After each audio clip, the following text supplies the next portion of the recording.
Schwartz calling. This is chapter 10 of my book.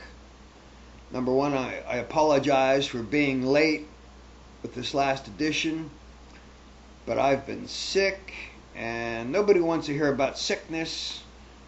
And I've been busy with the 40th high school reunion, Churchill area high school class of 1968. The reunion is going to be October 11th, 1949. Well, that's not right. The reunion is going to be October 11th, 2008, which means it will be held on my birthday.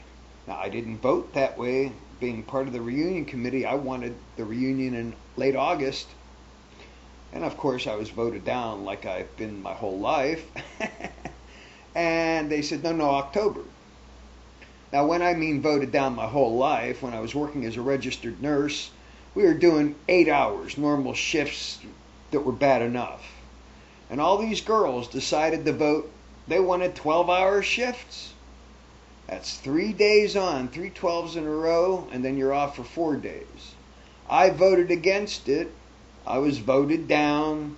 They went to 12-hour shifts, and 3 months later they were sorry, and it was too late. Now, everybody, I'm physically disabled because I went through a windshield in an automobile accident. I've had 2 neck operations. I've had 3 lower back operations. And the last neck operation I had was a cervical fusion. And that was 16 years ago. And now I have to wear this 24 hours a day, 7 days a week, because the fusion site above and below the fusion itself in my neck has gone bad. What that means is potentially, at will, my head falls off of my neck, which is called a subluxation. It really doesn't fall off. The bones override. Not good. The cervical vertebrae at C3 is the respiratory center.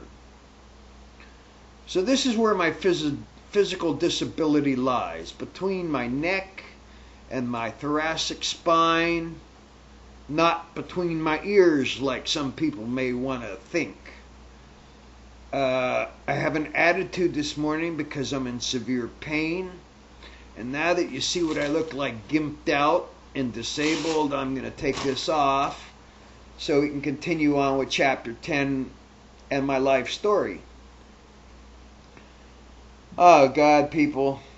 Politics today, not going to get into it. Glasses in Alaska, I'm not going to get into it. The oil, I'm not going to get into it. Iraq, I'm not going to get into it. I'm going to focus on Preston and his life. Well, Preston finally, after being in California for a little over 30 years,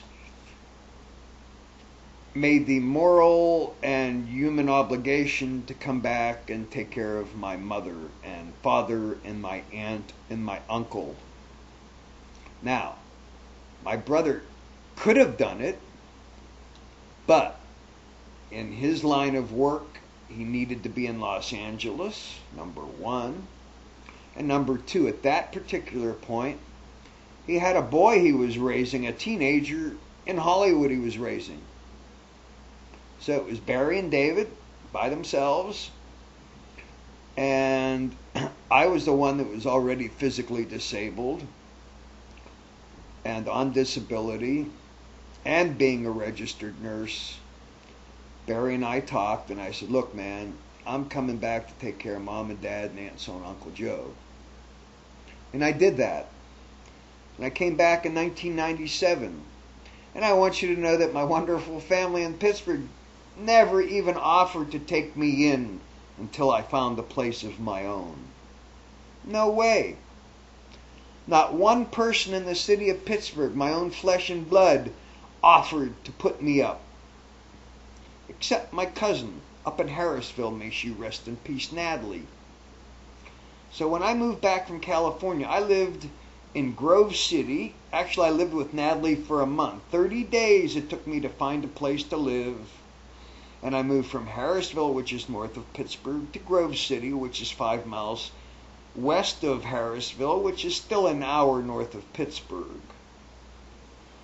Anyway, I go up and live in Grove City and commute just about every day from Grove City to Pittsburgh, back and forth, back and forth, back and forth, taking care of Aunt Sil and Uncle Joe and my mother and father.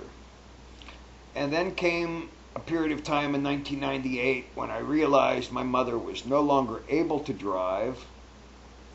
I went ahead and called her physician and said, "Why have you not taken my mother's license away, and why have you not communicated with her that she's vision is too poor to be able to drive her vehicle?" He says, "Well, I'll call the Department of Motor Vehicles tomorrow and I'll have them take her license." I go, "No, you won't. You'll call her tonight and you'll tell her why." So Dr. Rosenberg did that, and in 1998 I started driving my aunt and uncle and my mom and dad every morning to breakfast at 0800, and then to one giant eagle after another, their normal routine, which my mother had continued for 7 years after the doctors gave up hope on my aunt's kidney cancer. So they gave her 2 years, my mother gave her 5 more, so my aunt lived for 7 years. So at the end stage, she became very ill. She wound up having to collapse on my couch for 3 days. Her right femur went at a 90-degree angle. The cancer had metastasized to the bones. And when you take a femur and you can bend it 90 degrees, it's a bummer. I picked my aunt up with my hands, carried her down to the elevator, carried her down 6 flights in the elevator, carried her out to my car and put her in my car and took her home. And my poor uncle was with me and helping me, my Uncle Joe, may he rest in peace. Anyway, I took my aunt and uncle home, and I wound up living there in their apartment 24 hours a day, commuting between my mother's apartment and their apartment. That lasted until I got burned out. And the rest of the story is too embarrassing to tell you of how my family reacted when I could no longer take care of my aunt and uncle. So I'm going to leave that part out, and I'm going to tell you right to the camera's face that God will take care of people. I don't have to judge. I don't have to hate. I don't have to envy. I don't have to do anything to anyone. God will take care of everybody for me. Vengeance is God's, not mine. I still have animosity, and I'm working through that. I've tried forgiveness, and I'm working through that. With the Lord's help, I'll be able to forgive all those who treated me badly. This is personal family I'm talking about. I'm not talking about strangers. Irregardless, it's now been 11 years I'm in Pittsburgh. So now I have spent half of my life in Pittsburgh and half of my life in California. And you can't compare apples and oranges, but let me tell you, folks, this is coming up to be the end of chapter 10. But Los Angeles is hell and Pittsburgh is heaven. And the foolish people in Pittsburgh that have never left the city limits think that this place is so bad they don't have a clue. If they had enough money to go buy a clue, they wouldn't even know where to go buy a clue. So I'm only upset because I'm in physical pain right now. My doctor's been in Chicago this past week, and he's due to come home sometime today or tonight. And by the weekend, I will be able to feel better because I won't be in severe pain and agony. And this is the end of chapter 10. I'll do chapter 11 next week. when I'm feeling better and not in pain. But I apologize for being so long for chapter 10. My mom, thank you, Lord, is doing well. She's 85 years old, going to be 86 in March.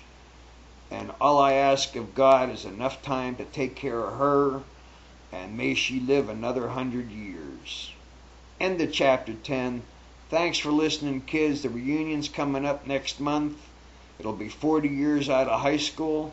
My mind thinks I'm 18. My body's about 85. So there you go. Think young and keep on going, because life is dynamic. Its essence is activity. Thank you very much. God bless you and have a good day. Bye-bye.